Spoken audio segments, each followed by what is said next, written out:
Series ரெசிபீஸ்ல நான் இன்னைக்கு செய்ய போறது சாம்பார் பொங்கல். இந்த பொங்கல் வந்து சாமையில தான் செய்யணும்னு இல்லை, வரகையில செய்யலாம், குதிரைவாளியில செய்யலாம், எதுல செஞ்சாலும் நல்லா இருக்கும். நான் இன்னைக்கு சாமையில உங்களுக்கு நான் செஞ்சு காமிக்க போறேன். சாமை பொங்கல் செய்யறதுக்காக நான் 1 கப் சாமை எடுத்திருக்கேன். இந்த 1 கப் சாமைக்கு 1/2 கப் பாசிப்பருப்பு போடுறேன்.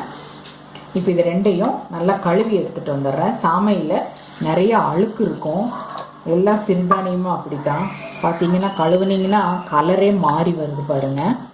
இது 2-3 தடவை நல்லா கழுவி எடுத்து வடிகட்டி எடுத்துகிட்டு வந்துடுறேன். குக்கரில் நான் 4 கப் தண்ணி விட்டுருக்கேன். 1 கப் சாமைக்கு 4 கப் தண்ணி வச்சுருக்கேன். இதில் இதை கழுவி வச்சுருக்கிற சாமையை போட்டுடலாம். தண்ணி பாயில் ஆக ஆரம்பிச்சிருச்சு. இதில் தேவையான அளவு உப்பு போட்டுருவோம். மூடி வச்சு வெயிட் போட்டுடலாம்.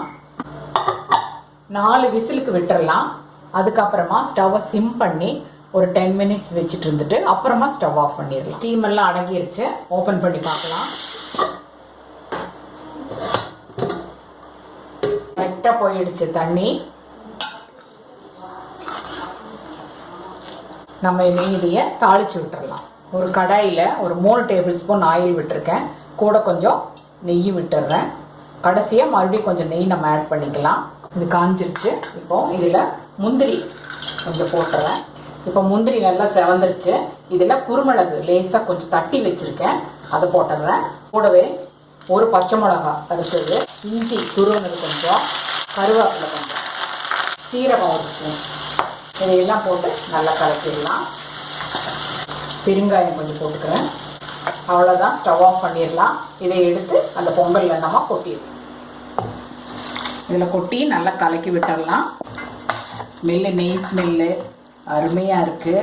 பார்க்குறக்கே பாருங்கள், சாமரிசி பொங்கல் எவ்வளோ நல்லா இருக்குன்னு. நம்ம பச்சரிசி செய்கிற பொங்கலை விட இந்த பொங்கல் நல்லா டேஸ்ட்டாகவும் இருக்கும், ஹெல்த்தியும் கூட. நல்லா கலக்கி விட்டாச்சு. இப்போ மறுபடியும் கொஞ்சம் நெய் விட்டுக்கலாம் இதில்.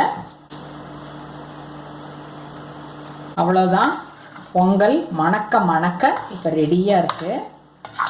சூடாக இதை தேங்காய் சட்னி, சாம்பார், தக்காளி சட்னி இதோட வச்சு சாப்பிட்டாலும் நல்ல டேஸ்ட்டாக இருக்கும். நான் இன்னைக்கு செஞ்சு காமிச்ச சாமை பொங்கல் உங்களுக்கு ரொம்ப பிடிக்கும். நீங்களும் வீட்டில் கண்டிப்பாக செஞ்சு பாருங்கள்.